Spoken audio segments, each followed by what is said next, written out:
بسم اللہ الرحمن الرحیم۔ ہائپر لرن کے ناظرین کو خوش آمدید۔ حضرت ابراہیم علیہ السلام ایک جلیل القدر پیغمبر ہیں، اس لیے ان کی تبلیغ بھی بہت امتیاز سے تھی۔ حضرت ابراہیم علیہ السلام کا بت پرستی پر لعنت اور پوچھنے والوں سے جھگڑا اور تکرار، ان سب حالات سے نمرود باخبر ہوا تو حضرت ابراہیم علیہ السلام کو اپنی عدالت میں بلایا۔ حضرت ابراہیم علیہ السلام بے خوف ہو کر نمرود کے پاس گئے۔ نمرود کا دستور یہ تھا کہ لوگ جب اس کے پاس حاضر ہوتے تو اس کو سجدہ کرتے۔ حضرت ابراہیم علیہ السلام نے نہ سجدہ کیا اور نہ سر کو جھکایا۔ اس بات سے نمرود بہت غصہ ہوا۔ حضرت ابراہیم علیہ السلام کو کہا، تو نے مجھے سجدہ کیوں نہیں کیا؟ حضرت ابراہیم علیہ السلام نے بے خوف ہو کر فرمایا، میں پروردگار عالم کے علاوہ کسی کو سجدہ نہیں کرتا۔ نمرود نے کہا، تیرے پروردگار کی کیا تعریف ہے؟ حضرت ابراہیم علیہ السلام نے جواب دیا، میرا پروردگار مارنے اور جلانے کا مختار ہے۔ نمرود نے کہا، میں بھی مارتا ہوں اور جلاتا ہوں، یعنی میں زندہ کر سکتا ہوں اور مارتا بھی ہوں۔ اس پر نمرود نے دو قیدیوں کو جو واجب القتل تھے قید خانے سے بلایا، ایک کو قتل کر دیا اور دوسرے کو چھوڑ دیا، اور کہا، دیکھ، ایک کو میں نے مار ڈالا، دوسرا بھی واجب القتل تھا، میں نے اس کو زندہ چھوڑ دیا۔ قرآن مجید میں مذکور ہے، کیا تو نے اسے نہ دیکھا جس نے جھگڑا کیا ابراہیم کے ساتھ اس کے رب کے بارے میں، یہ کہ اس کو اللہ نے سلطنت دی؟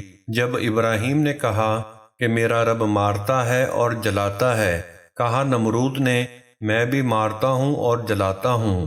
حضرت ابراہیم علیہ السلام کے سوال کا جواب تو دراصل یہ نہ تھا، لیکن نمرود بے وقوف تھا۔ آپ علیہ السلام نے اس کو بہت سمجھایا، لیکن وہ نالائق اور کند ذہن تھا۔ پھر آپ علیہ السلام نے اس کے سامنے ایک ایسی دلیل پیش کر دی جس کا اس سے کوئی ٹوٹا پھوٹا جواب بھی نہ ہو سکا۔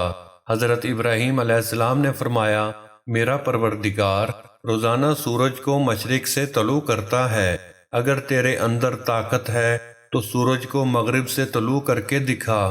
قرآن کریم میں ارشاد باری تعالیٰ ہے، کہا ابراہیم نے، پس اللہ تعالیٰ لاتا ہے سورج کو مشرق سے، پس لے آ تو اس کو مغرب سے۔ پس حیران ہو گیا وہ شخص جو کافر تھا۔ اس سوال کا نمرود سے کسی قسم کا جواب نہ ہو سکا۔ اکثر لوگ اس معاملے کو دیکھ کر مسلمان ہو گئے۔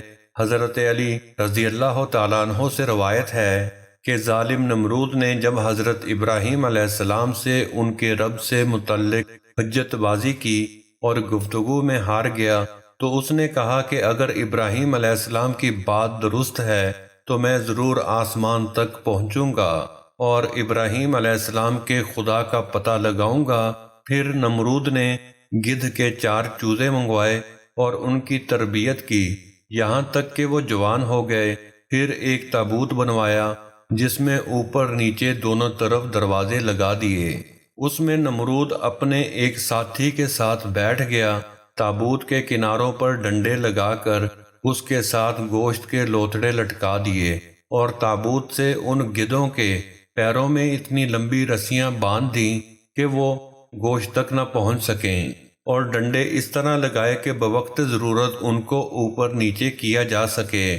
پھر گدھوں نے گوشت کو دیکھ کر اس کی لالچ میں اڑنا شروع کر دیا۔ پھر اڑتے گئے اور اوپر چڑھتے گئے یہاں تک کہ پورا دن ختم ہو گیا اور فضا کی طرف بڑھتے رہے۔ نمرود نے اپنے ساتھی سے کہا کہ اوپر والا دروازہ کھولو اور دیکھو کہ ہم آسمان کے کتنے قریب آ گئے ہیں۔ اس نے دروازہ کھول کر دیکھا تو بتایا کہ آسمان کا فاصلہ پہلے کی طرح ہے۔ تو نمرود نے کہا کہ نیچے کا دروازہ کھول کر زمین کا جائزہ لو کہ کیا صورتحال ہے۔ اس نے دیکھ کر بتایا کہ زمین سمندر کے پانی کی طرح اور پہاڑ دھوئیں کی طرح دکھائی دے رہے ہیں۔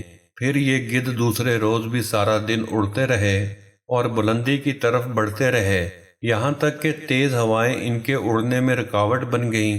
پھر نمرود نے اپنے ساتھی سے کہا، اب دونوں دروازے کھول کر زمین اور آسمان کا جائزہ لو۔ اس نے کھول کر دیکھا تو آسمان کو اسی حالت میں پایا، اور نیچے کا دروازہ کھولا تو اس کو زمین بالکل تاریک دکھائی دے رہی تھی جو سیاہی میں ڈوبی ہوئی تھی۔ پھر نمرود نے اپنے ساتھی سے کہا کہ ڈنڈوں سے لٹکا ہوا گوشت زمین کی طرف کر دو، چنانچہ اس نے ایسا ہی کیا تو گدھ تابوت کو لے کر نیچے کی طرف اڑنے لگے۔ اس طرح نمرود کا خواب دھرا کا دھرا رہ گیا، اور اس نے جو اللہ کو تلاش کرنے کا سوچا تھا اس میں ناکام رہا۔ ناظرین، امید کرتے ہیں کہ آپ کو ہماری یہ ویڈیو پسند آئی ہوگی۔ ویڈیو کو لائک کریں، شیئر کریں اور چینل کو سبسکرائب کریں تاکہ اس طرح کی اسلامک ویڈیو آپ کو ملتی رہیں۔ ملتے ہیں اگلی نئی ویڈیو میں۔ اپنا اور اپنے ساتھ والوں کا خیال رکھیے گا۔ اللہ حافظ۔